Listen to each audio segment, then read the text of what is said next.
I am hailing from London. So, if, anyone who claims they're sleep deprived, know that I'm right with you for the day. Time zones and jet lag are real. So I'm Nickea Bradley. I'm one of the co-chairs for the educational and training group under the National Hazard Mitigation Association. A lot of folks ask who we are. Well, we're a fun-loving group of emergency managers that range from current schmoes to former schmoes to also floodplain managers. We have state, local consultants, students, practitioners, feds. We have a whole gambit of folks that are part of our organization. We rally around three pillars: research, partnering with universities, Oklahoma, Southern Climate Impacts, also Arizona State. So we work with a lot of research, learning more about climate adaptation, ways to mitigate against climate, also natural disasters and disaster recovery. We also do education. Collaborating with the National Hazard Center and our mitigation partners, we do a lot of best practice sharing, be it best practice in projects, best practice in process, as we're hearing today with benefit cost analysis. We do a lot of education of new planners or new practitioners. It's hard when you first get into mitigation and not know what to do as a state hazard mitigation officer or a small municipality, and you wear a lot of hats. So that education is super important. Of what to do and how to do it. And then lastly, training, which sometimes training and education, aren't they kind of the same? Sometimes they are, sometimes they're not. Education being more specific to those best practices versus training on how to do an actual process. For example, a hazard mitigation plan. That's more training than it is education. So developing our practitioners and really training on how to do mitigation, how to connect with stakeholders, how to connect with your community. Those are all things that we do as different types of training. So, with that, what our role is, we play very well to be an advocate. We've been strong partners in policy. Everyone heard recently about BRIC last year and some of the changes that happened with the Building Resilience in Community grant funding. We wrote a position paper. We rallied with other associations like NEMA and National Association of Floodplain and did worked on critical policy issues. Educate, same thing as I mentioned on the previous slide, that we do a lot of professional developments through webinars and trainings and conferences and peer learning. Peer learning is one of the biggest ways I learned when I first became a state hazard mitigation officer years ago, was being able to do that peer-to-peer learning. And then connections. We bring different communities together. We were kind of having a pre-brief before we started this webinar. We were kind of discussing what are some things that people, bring up when it comes to benefit cost analysis. A lot of times what you're trying to do in a project may have not been done in your local area. But we try to connect if there's other, maybe a contractor has done the BCA for a similar type of project, or you're in Maryland and Oregon actually has an approved project, and connecting you to cities or counties or localities to brainstorm about the project and what went well for them or what didn't, and give you some advice. Um, Also, innovation with our research, we're really able to tackle some of those, feasibility studies. What's the new cutting edge idea? Years ago, microgrids were kind of an unheard of thought, and now they pop up all the time as regular best practice. Another thing we talk about innovation, it could be as small as I remember when I first started working in DC, and I mentioned that the West Coast used goats to, mitigate for wildfire. And I got laughed at in a room of other, people at the conference. And now Arlington Cemetery uses goats to basically mow the lawn and keep the vegetation under control. So innovation isn't always technology, it could be a whole lot of things. It's us helping practitioners find those new things and share it out. And then lastly, lead. Our members, we all sit, like I said, in local, state, federal, quasi, in what I do now with Metro. And we sit in these agencies now, and we're able to lead mitigation and also shape how funding is used in new and innovative ways. Next slide, please.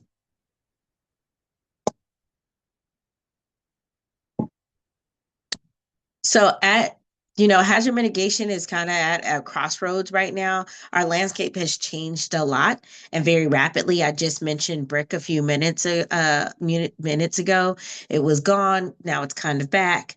What happened, in the interim? So our landscape has shifted a lot, but we're all still here, and there's still new, regulation and new opportunities happening.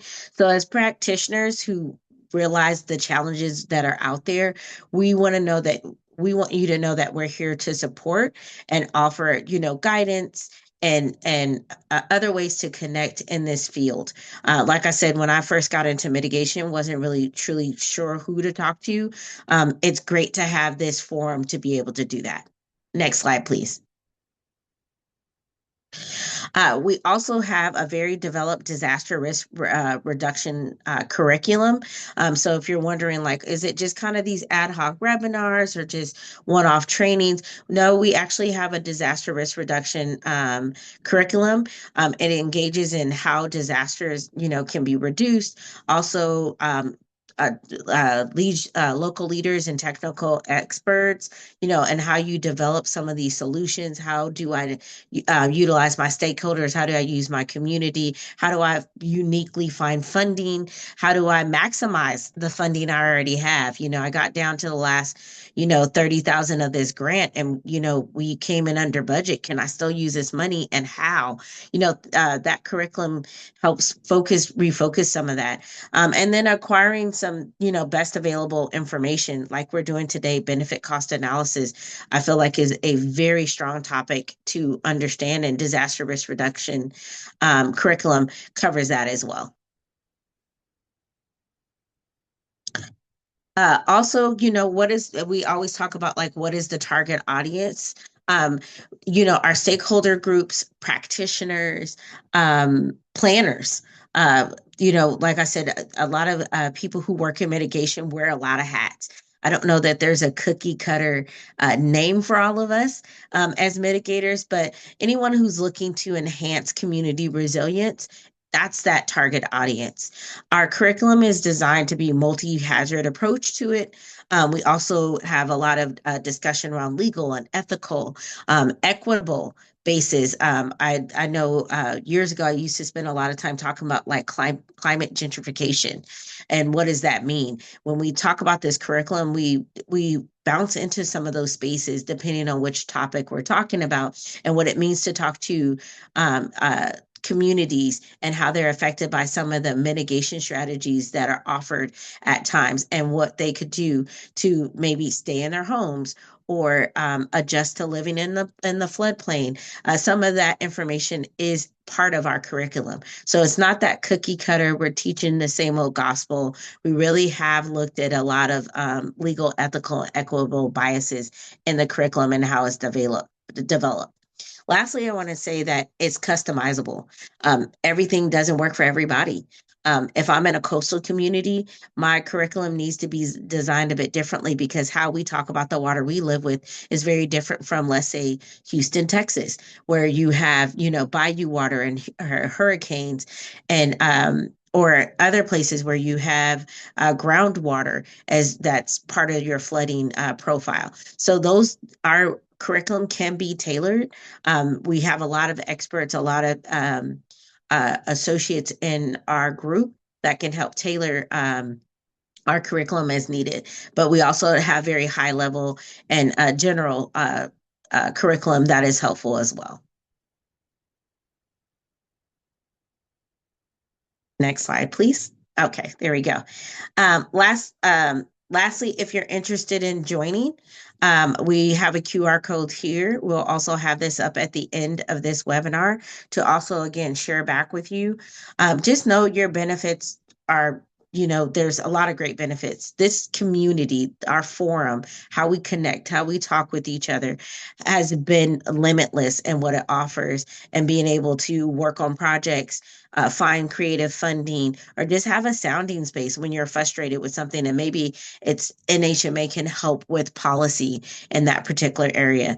Our membership opportunities are in a lot of different specific areas. So if you are really interested in floodplain, or really interested in climate or natural disaster, there's a group for you within us, or also just the broadband and what we do. I already mentioned the peer-to-peer engagement. One of the greatest reasons why I'm here is that peer-to-peer engagement. And lastly, contributing to national policy. It's changed uh, uh, trifold in the last couple years. So being able to contribute to policy, hear your voice be heard, hear your suggestions and thoughts being shared, I think is one of the reasons we all join associations, to feel like we're amongst like-minded folks, but also to elevate our voice. So if all this sounds interesting to you, I really encourage you to join in HMA. And if that doesn't sell you, hopefully by the end of this webinar, know that you get great access to expertise on a different level that also encourages you to want to contribute, but also have an opportunity to learn. So thank you for joining us, and let's get on to our speaker for this afternoon, evening, or morning, depending on where you are in the world. So, oh, wait, got ahead of myself. If you're able to join us, we will be at the Natural Hazards Workshop June 18th in Broomfield, Colorado. If you've never been, it's one of my favorite conferences to go to. It's where practitioners meet researchers. Wonderful. You hear about new emerging projects, hear about successful projects. I feel like that's one thing that doesn't always happen in the disaster world is hearing success stories. I love success stories. It gives me hope. It gives me excitement. Also, innovation. We see a lot of projects that are presented on that emerging innovation or emerging challenges, and how some practitioners are choosing to handle it. So if you have time or you're able, please join us June 18th. There also is a hybrid version as well if you're unable to attend in person. All right, now on to our speaker. So I would like to welcome a fellow practitioner. It's fun that we've bounced around to a lot of the same spaces, just not at the same time. But want to introduce you to Brian Wagner. He's going to be able to give you some expertise in benefit cost analysis, former FEMA, former state government, being at DCH SEMA, and now has branched off into private industry. So I think all of those have different lenses. I've worked in all different layers of government the same way, and also private industry.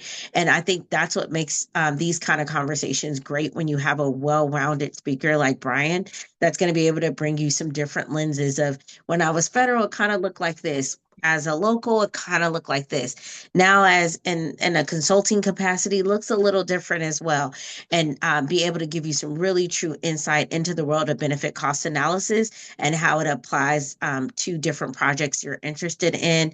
Really looking forward to hearing the questions you'll have for him at the end. And without further ado, I'll turn it over to Brian. Thanks, Brian, for contributing to this webinar series, and looking forward to your presentation. Oh, thank you. Thank you for the introduction. So, yes, we found out in our pre-call that we've actually bounced around and had contact with a lot of the same people, just not at the same time. So, if we want to go to the next slide, we can go ahead and get started. So, this session today, we're really going to focus on the BCA, but really only on specific aspects of the BCA. Um, and I see Michael raised his hand. Can you just drop your question in the chat, please? We're going to focus on how to understand the benefits costs, and we're really focused on project useful life, some recurrence interval, and also some depth damage or damage frequency relationships that kind of drive the BCR, the benefit cost ratio. The idea is not, we can't put 2 or 3 days worth of training into an hour or even less than an hour.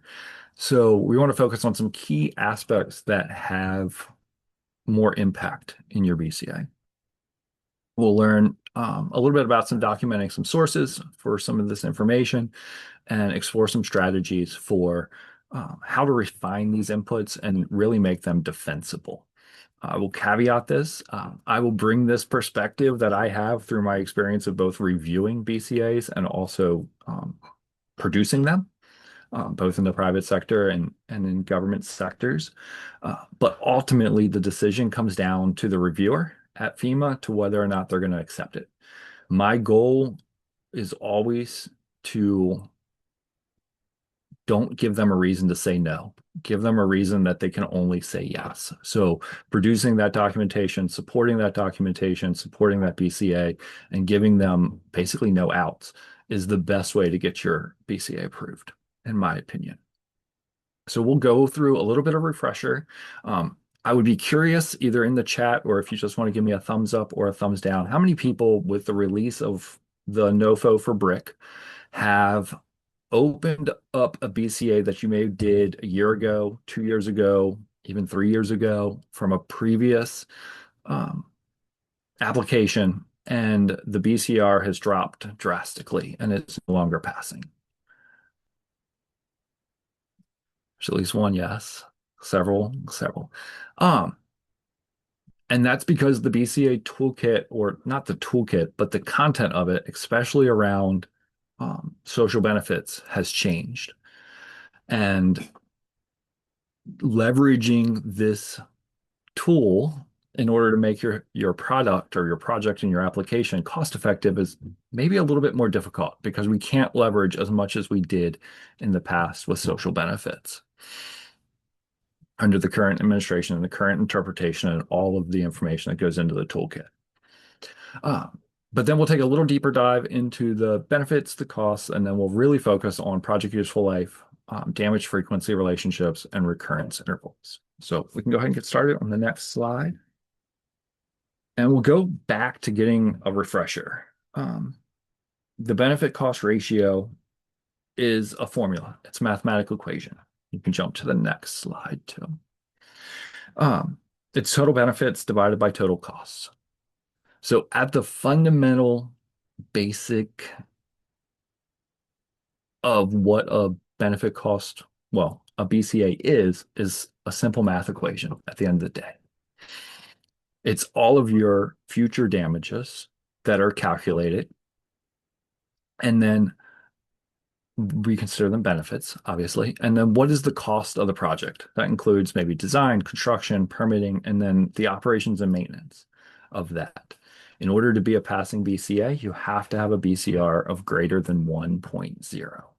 From a reviewer perspective, if your BCR is 7, 8, 10, 15, it's really easy to start to question that. At the same time, I don't ever try to submit a 1.0.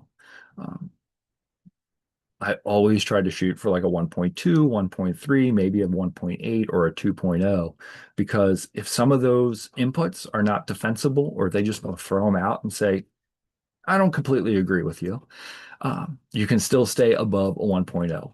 The other key to that is I saw so many projects when I was with Region 3 that would come back because the cost increased.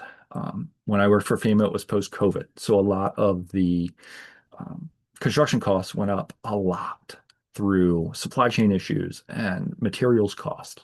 So there were passing BCAs that had a 1.2 or a 1.1 that became not passing because it would drop to a 0.9 when the project cost increased. So having that buffer in your application is critically important to long-term success through the project life cycle.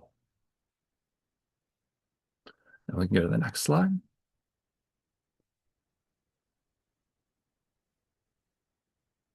So these inputs really matter because the sensitivity of what certain data that's entered will really change the output of a BCA. How many people have done a flood um, elevation, building elevation, and looked at the 10-year storm or any of those low frequency storms? If you change the depth in the toolkit, it can adversely or significantly impact your BCR because it's looking at the damage at very incremental levels. Project useful life, looking at things over 30 years versus over 50 years, can be very different. And then the discount rate, which has changed from time to time over the past few years, can really impact what those results can be. The most important thing is that no matter what you input, that we are going to provide defensible documentation to support that. So why is the BCA important? So for a mitigation grant, whether it's BRIC, whether it's FMA, whether it's HMGP, it all has to demonstrate that a project is cost effective. And in the eyes of FEMA, that is that you will avoid more damages in the future because you're executing this specific mitigation action. It is required under the Stafford Act to be cost effective. Um, Funding eligibility is based on projects that exceed that have more benefits than they do costs. So the BCR, the benefit cost ratio, would be greater than 1.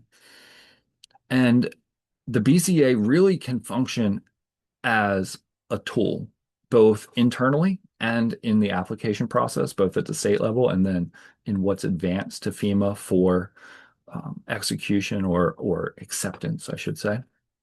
Because just because it has a very high BCR doesn't mean that you're getting the same bang for your buck per se. So looking at the total benefits, the total costs, the different priorities of the community, the different priorities of your hazard mitigation plan, and trying to prioritize projects. Um, Technical feasibility is also the other side of the coin that a lot of people forget about, or at least it's not as big an emphasis. I always hear BCA, BCA, BCA, but really proving that a project is feasible. Can it be executed in the period of performance? Can it be delivered within the cost estimate that's been provided as part of the application? And what is really providing long-term resilience? So we'll look at benefits specifically first, and then we'll go into costs. So what counts as a benefit? Fundamentally, the easiest thing to calculate is those physical damages that are avoided. If the property or that infrastructure is always flooding, and flood's an easy example because it's the most costly disaster that happens in the United States every year. If those structures, those contents, that infrastructure are being damaged, those damages that can be avoided because of that mitigation action, whether it's elevating a property, constructing a flood wall, flood proofing, any of those things, really are at the nuts and bolts of what are the damages that are benefits in the benefit cost analysis. At the same time, loss of function and loss of service. If your government buildings are being flooded and they can no longer serve as that meeting space or the business of delivering those services that you deliver to your community. Hospitals not being able to serve the community and people having to go to the next county or the next jurisdiction are very important, and they can all be calculated as benefits. Casualties. I knew the number and I should have looked it up before this. I think a human life is worth, I think 1.3 million. If somebody knows what that is and wants to drop it in the chat, please do. So every life saved because of a mitigation action can really influence and impact your BCA. The one BCA that I did see that was like a 7 or an 8 BCR, it was at a it was at a uh, detention facility. So there was a lot of people impacted. And when that BCA was done, it looked at mitigating flood damage for that correctional facility. Um, Social benefits, as I mentioned, have changed. So I would very much encourage you when you get into the toolkit, when you get into looking at your project, especially if you're re-looking at projects because of brick, or maybe you did get a declaration and you do have an HMGP program within your jurisdiction right now. Really look at the help that's built in, that little white eye in the toolkit under the social benefits. Make sure you read through that section, understand what it's saying, and understand where social benefits can be applied to your projects as they stand today. And then you also have the ecosystem and green infrastructure types of benefits that are calculated with standard values in the toolkit. Optional damages. These are things that can be entered into the toolkit by the user. Um, the most important thing here is to provide supporting documentation. Just because you put a number in there doesn't mean that it's correct. I will caution you that most of the applications that I saw, most of the BCAs I saw when I was on the reviewer side at FEMA, the most common issue with applications was somebody would manipulate the numbers, put a number in, and it would change the BCA. It would make it work. It would have a BCR of greater than 1.0. And then they never went back and um, either supported that documentation with any kind of um, information, or it was just a fictitious number that they had put in to understand what they needed to get in order to get a passive BCA. So when you start getting into optional values, it's really about supporting that information, having documentation, having some means of defending that. Like I said, put the reviewer in a situation where they can't say no. You can be creative though. That just because it's outlandish or different doesn't mean that it's not defensible. So if you're looking at, say, a road closure, you can include the time that people are there. Road crews for setting up detours, road crews for maintaining safety and security in the area, damage to infrastructure, damage to equipment, um, displacement costs. So if, as I mentioned earlier, if your government building can no longer be used for a period of time and you have to rent another space, those are optional damages that can be entered into the toolkit. In the best experience, having emergency action plans or having documentation of what you're going to do in the event of something happening can really support your BCA in this case.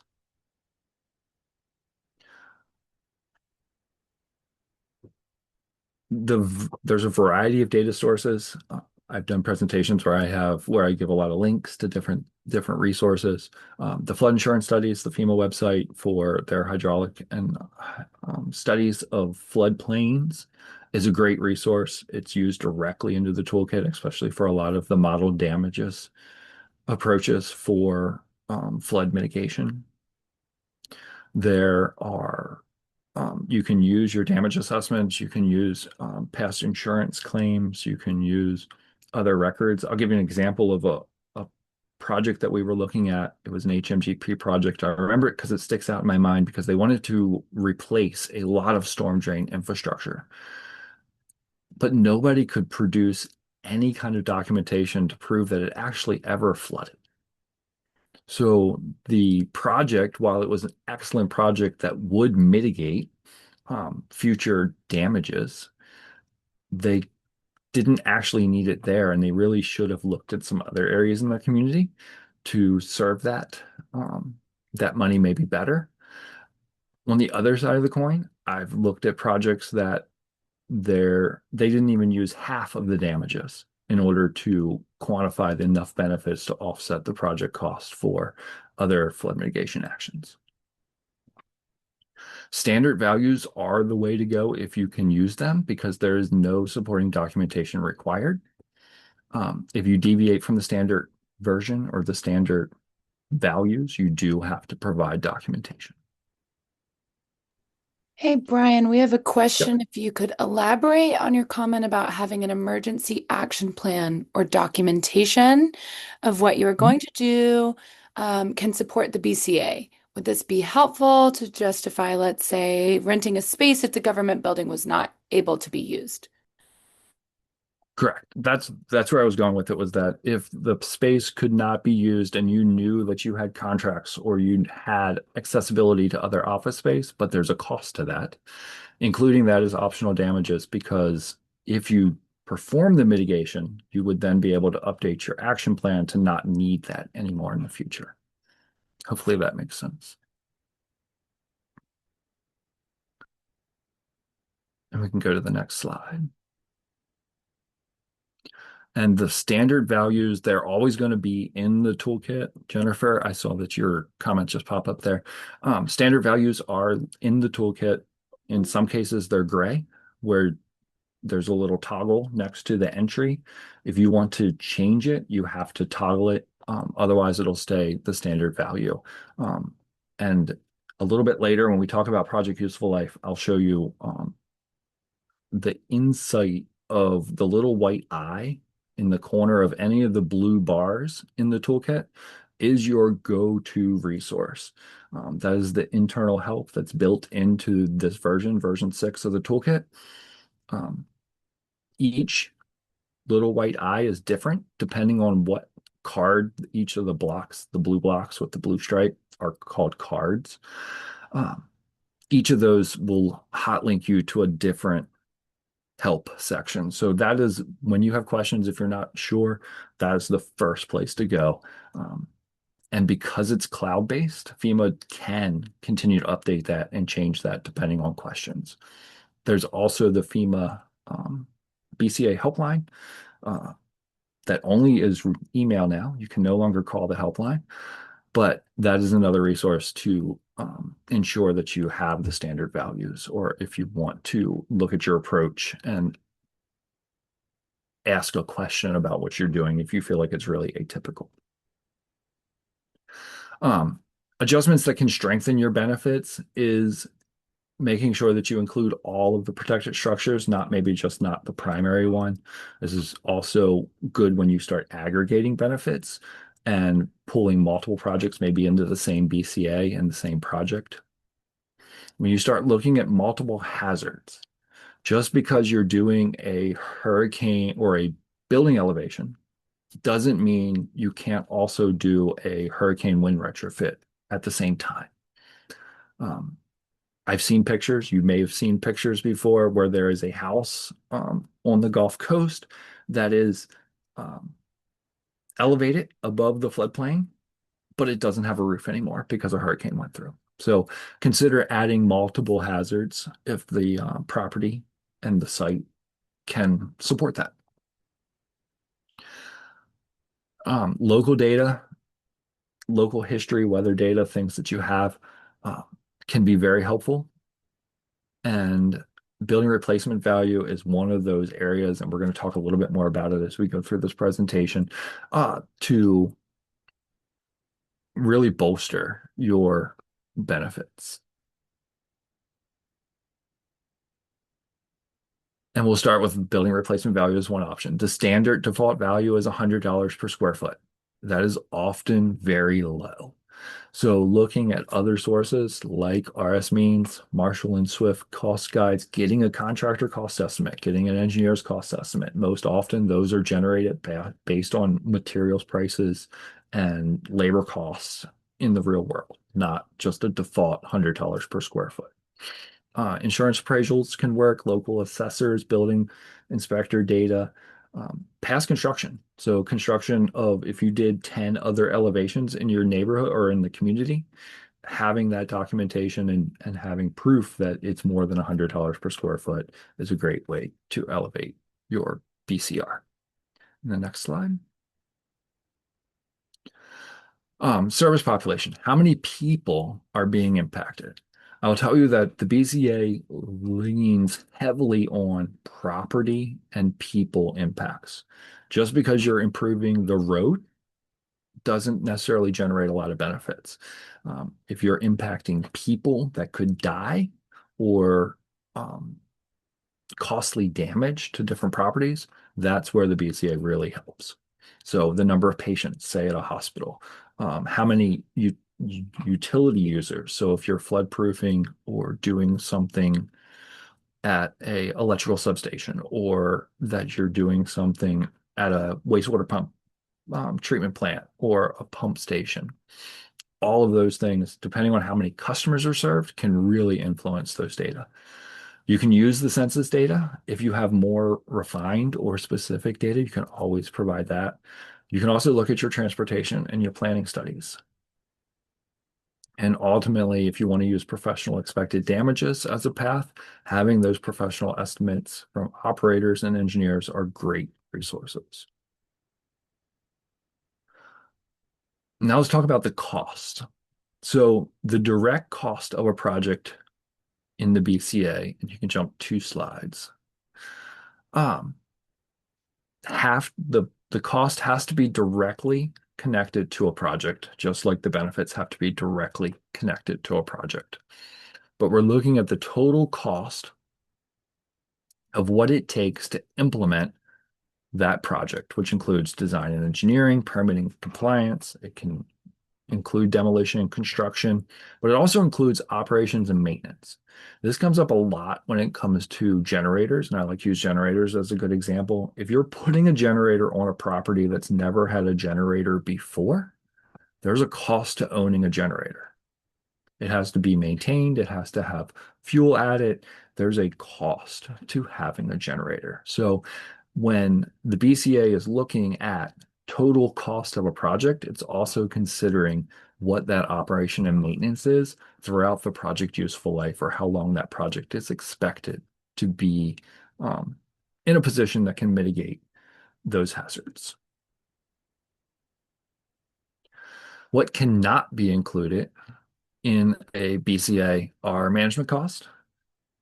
They are separate, so they don't need to be included in your cost. Don't put your 10% or your 5%, your management costs that you are applying for in your application. They do not need to be in your BCA. Other costs that are not directly tied to a project do not get tied into the BCA. You want to minimize your costs, quite honestly, because you need to have more benefits than you do costs, but your costs need to be realistic. Lowering your costs just to make the BCA work will not help you when you don't have enough money to execute the construction.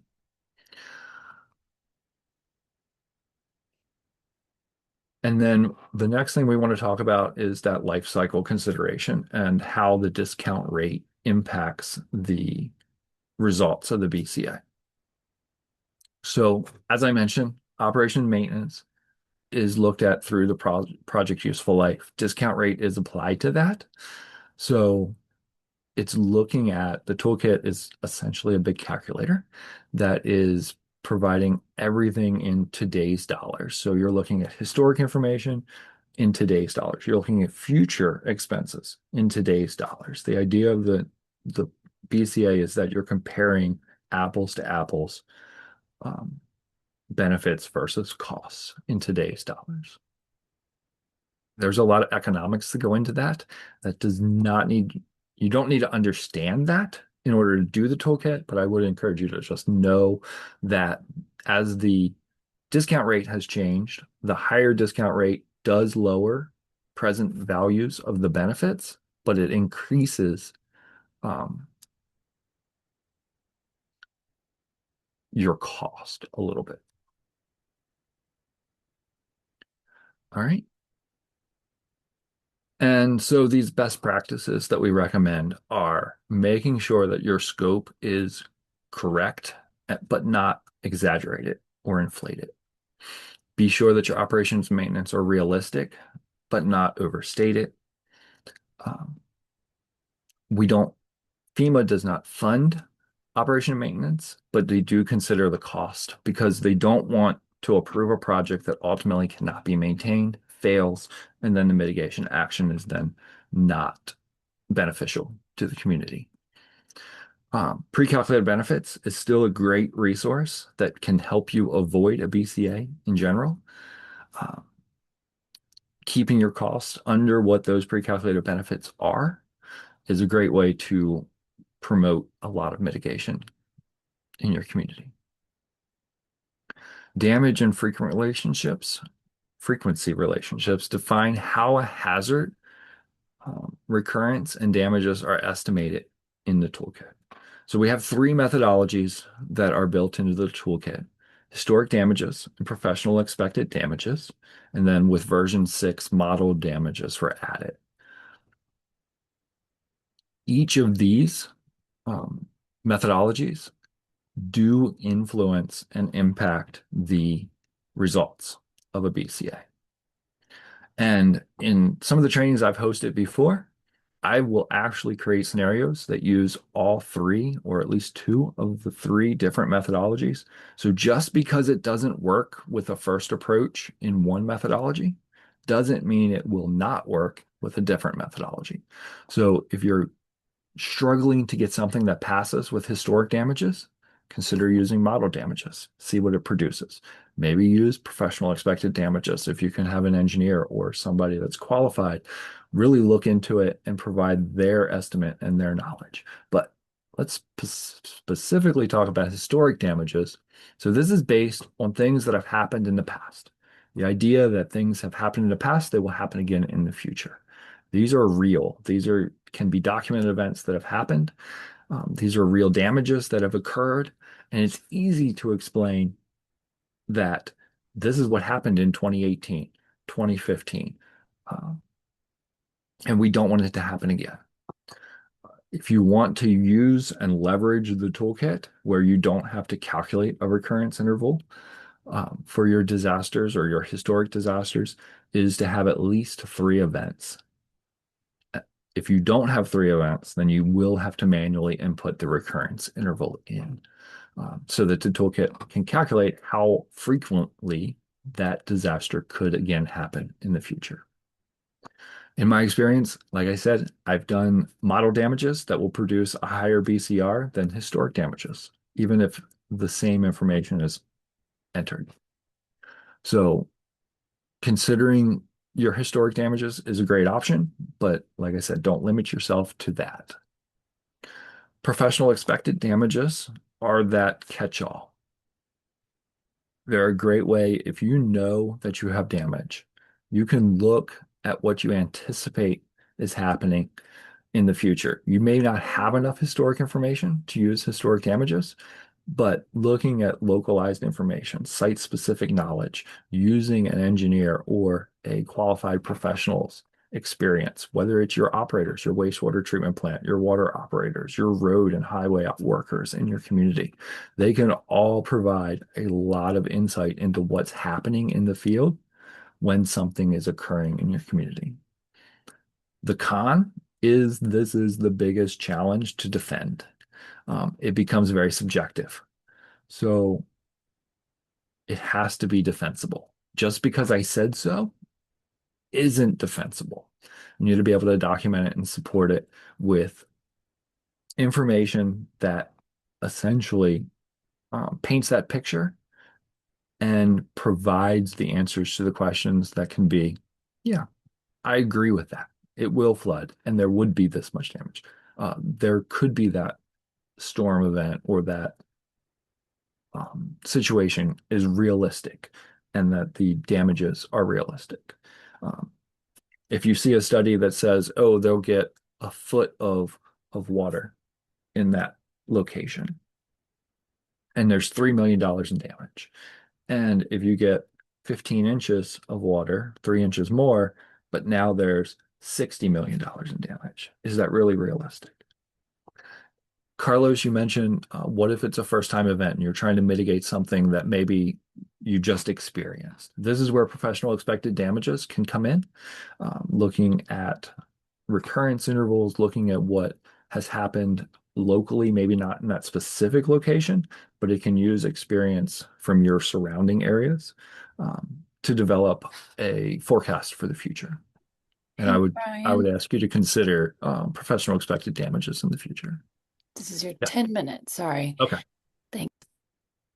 Model damages is standard FEMA accepted methodology that incorporates a lot of data.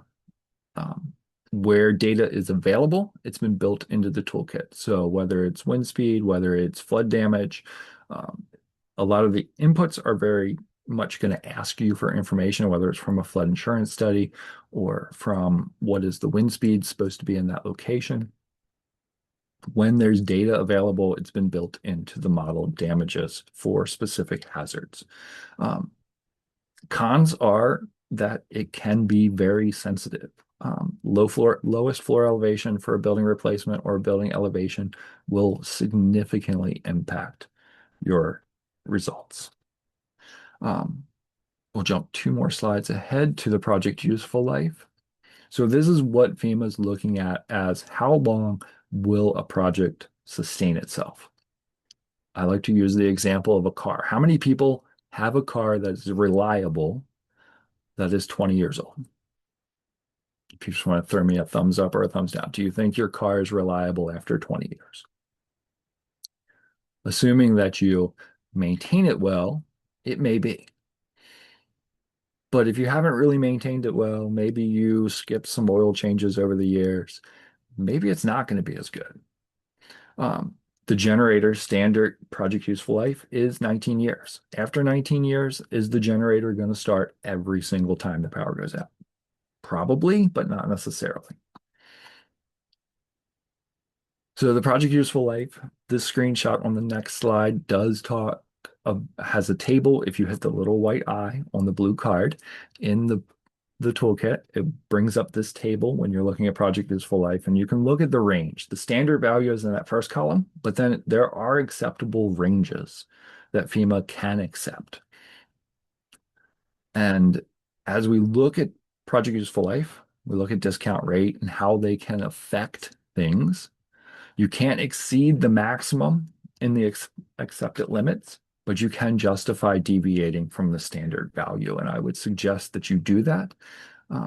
If you have one of those really close BCRs and you're looking just to bolster it a little bit. So a longer BCR or a longer pool of project useful life will potentially bring the BCR up because your mitigation action will last longer. If you want to go to the next slide. However, the operations and maintenance costs of that mitigation action would actually bring the BCR down. So just because it could raise it doesn't mean it will raise it depending on your operations and maintenance costs. And I do want to get through all the content and we're running low on time. So we want to jump to recurrence intervals. Recurrence intervals are probably the most challenging aspect that I've seen in flood mitigation and what is being entered into the toolkit. As I said, if you have historic damages and you have more than 3 events, the toolkit will automatically calculate the recurrence interval. The recurrence interval is typically referenced either by saying like a 100-year storm or a 1% chance of a storm. Just because the storm will happen or says it's a 100-year storm doesn't mean it will only happen once in 100 years. In Howard County, Maryland, and Ellicott City, they experienced 2,000-year flood events 2 years apart. Unfortunately, both did have fatalities, but there has been a ton of mitigation dollars put into that over the years.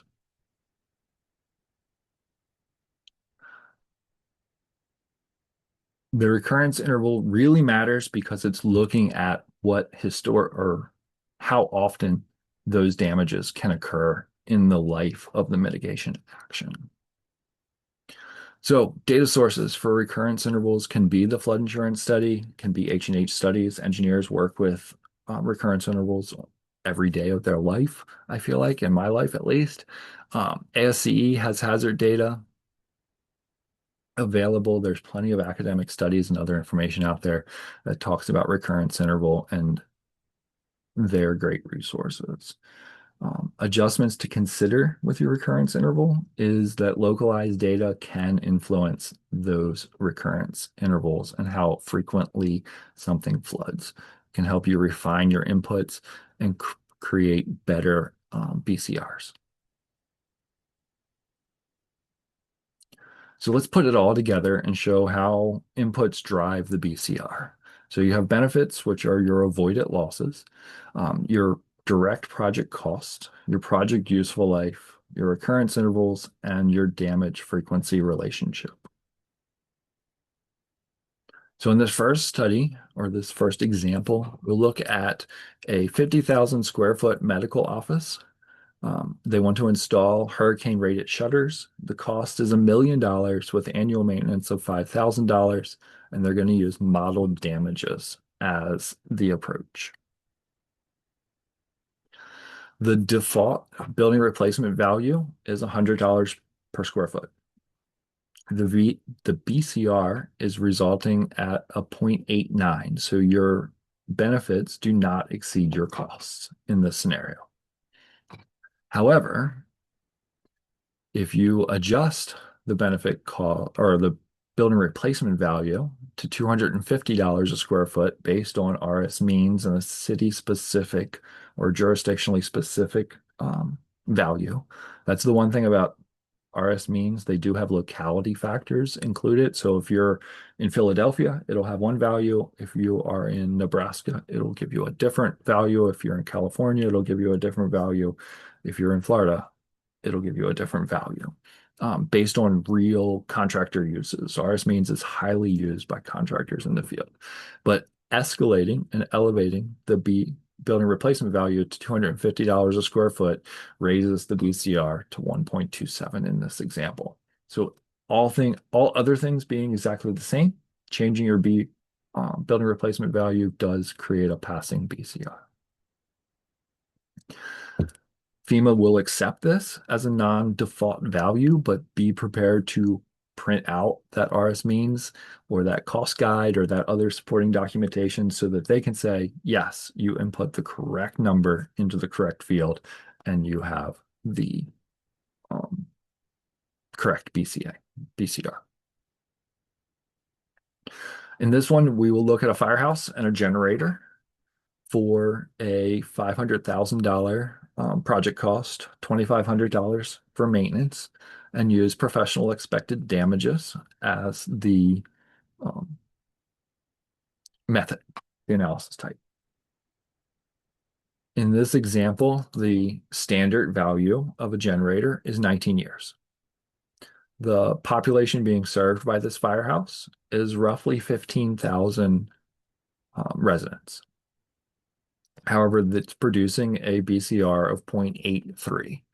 Specific to firehouses and police stations, depending on the number of people served, it can really affect the impact because in FEMA's eyes, fire trucks and police officers still respond even if the firehouse or the police station are not functioning. In the adjusted scenario, using a manufacturer's data to say that the project useful life and the warranty is for 25 years, and being able to use some census tract or some additional documentation to support the service population up to 18,880 people, it produces a BCR of 1.18.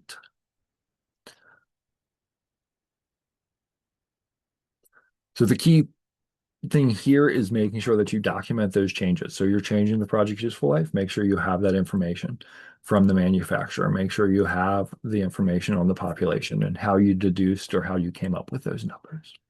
That is going to be critical to getting your project approved. So we'll just wrap up today. We focused really on only a few aspects of the benefit cost analysis, but specifically the project useful life, recurrence intervals, and how you approach that tool, using the tool with the different analysis options that are out there. Documentation is key to supporting your inputs. Those inputs drive the outcomes. So having all of that information, putting it into a concise and complete report that puts everything into one place will make the reviewer's life a lot easier, and don't make them pull from a lot of different abstract areas or telling them that the resource is available in this location or that location, and make them go find it because that information can change. I did see that once as a reviewer. that there was some flood information that was out there once. It was not behind a paywall. And sometime between the time the application was submitted and the time that we reviewed it, and then we had questions about it when the contractor went back to update their numbers, that data had been moved to behind a paywall that nobody then had access to. Had anybody printed it, we probably could have still accepted it. But it was just living there in the paywall. So with that, we have a couple minutes left. I can answer a couple questions. Glendale, you ask, is there a sweet spot for a BCA? You mentioned 7 was high, 1 was the low end. 1.0 is the minimum. It has to exceed a 1.0 or it will not be acceptable. The only reason I say a 7 or a 9 or those, depending on the project, it normally means that there's an input that's probably not correct and that it's exaggerating your benefits. So I would caution you, but I don't know that there's a specific sweet spot because it's so dependent on your hazard type, your building type, your methodology, your supporting data, the number of people impacted, all those things. Brian, you have some questions in the Mhm. Q&A as well. Why does the damages that didn't happen framing still persist as a perceived barrier, especially under this administration?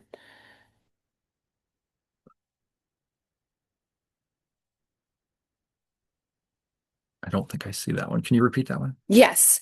Why does the damages that didn't happen framing still persist as a perceived barrier, especially under this administration? It's under answered. It didn't happen.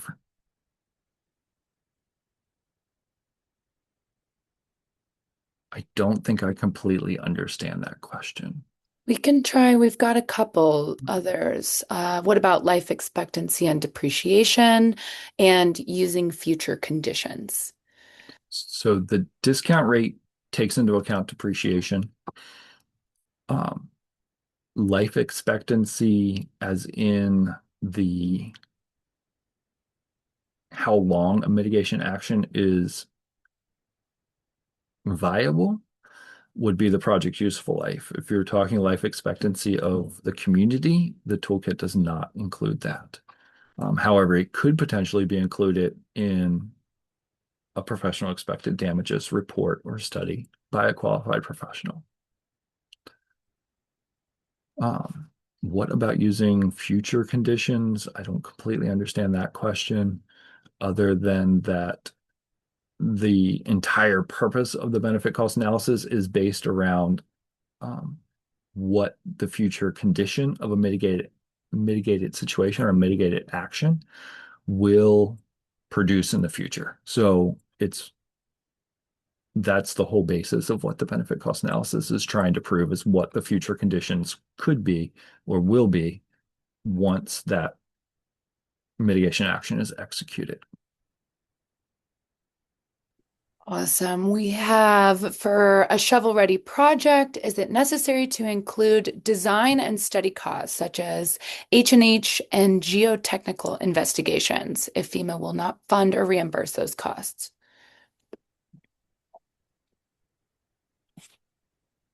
I would look at the cost help in the toolkit, but I don't believe if they're not funding it, we're looking at the whole project cost. This was a question that came up many times.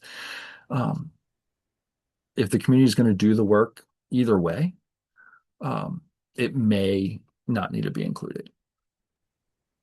And then what's the best way to gain experience putting together a BCA so that it is a real skill to add to a resume? That's a really good question. There's a, I mean, just doing them, getting out and doing them is a great way to uh, increase your qualifications. Um, I've actually been providing some, we've at Arrow have started providing some sample or example BCAs. on a monthly basis that just to try to help keep people that have participated in our trainings relevant, because sometimes you'll take a training and it'll be 6 months before you look at a BCA again. So we're trying to close that gap a little bit myself, but that's a really hard thing to do. The challenge with any BCA is that the rules keep changing. So, and like I said, many of you have probably opened up your old brick applications from a few years ago and see that the BCR and the BCA no longer works. Um, And so, then we'll wrap up with this one. If we have a project for a safe room that is intended to function as a multi-hazard safe room, rated for both tornado and hurricane winds, do we have to select only one type of hazard, or can we include both in the analysis? ultimately, that will come up to the reviewer. I know that came up a few times when I was working with Region 6. The biggest challenge with doing that is making sure that you don't have duplication of benefits. So if you're serving the same population, you have to really make sure that you don't um, duplicate benefits. And that's where that becomes that barrier. So I would encourage you to work with um, probably the BCA helpline would be a great place to send that question once you have your um, preliminary BCA done. They cannot do the BCA for you, but they can give you input and help you know that you're on the right track. Amazing. And I don't want to go too far over. There's a couple more, if you're okay with that. It's I'm up to fine with it Okay. Okay. if people want to hang Um, around. yeah, if anybody, no pressure to stay, but if you want. Okay, we have why doesn't BCA take into account other forms of benefits, the non-tangibles? It's in the it's in the governance that's been issued by oh, I'm completely blanking on it. Stafford Act is what tells us we have to do BCA. 44 CFR says how we do it, I believe. But it explicitly says that you cannot use those um, peripheral benefits. It has to be directly tied to the project. Awesome. And then to follow up about future conditions, I think they said, AKA, can you still use sea level rise? Yes. You can definitely use it in professional expected damages. I don't know. I have not looked recently in the coastal flood elevation model damages to see if it's still there. There was an input at one point that you could enter what sea level rise was. If it's not there, just know that you can go into the toolkit. If you go up to the top of the toolkit on your homepage, it says there's a number at the top. And if you didn't know that this exists, you should know this exists. But where the number is, it's actually the date when it was last updated. It's a year, day, month, time. And if you click on that, it will tell you everything that's changed in the toolkit. So everything that the contractor's done in the toolkit to update things. So if you want to go back and look at the history of when discount rate changed, because in the beginning of 2025, it went back to the 3.1%, then it came back to 7%. It also has all of the values are all in there as values are changed, standard values. So if you did a BCA 2 years ago or even a year ago, and you want to see what changed because your results are different, click on that little version button in the toolkit, and it will tell you everything that's happened since the last updates. And it goes all the way back to when version 6 was released. So if sea level rise was taken out, it will tell you that it was taken out and explain why or when or what drove that. It's basically a change log there. Awesome. And then we'll call this the last one Okay. from Mary. Do you have any general recommendations for creating BCAs for projects that primarily address public health threats like extreme heat and wildfire smoke rather than infrastructure damage? Do I have any advice on that? Professional expected damages is the way to go. in my mind. Um, Using those studies, that information from a qualified professional, I would encourage you to put on the hat of the reviewer and use what you know is going to help and know the goal of whatever that mitigation is, that mitigation action that you're doing to address those things, um, and really focus on explaining it in a way that's easily understood and can easily be conveyed to others. Engineer speak and even medical speak and all those things can get very complicated very quickly. So explaining it like you're explaining it to a middle schooler is not a bad thing, quite honestly. Painting that picture in any of your explanations, supporting documentation that goes with the BCA, paint a picture. Don't let the reader ever assume anything. Just tell them what they need to know and tell them all of what they need to know.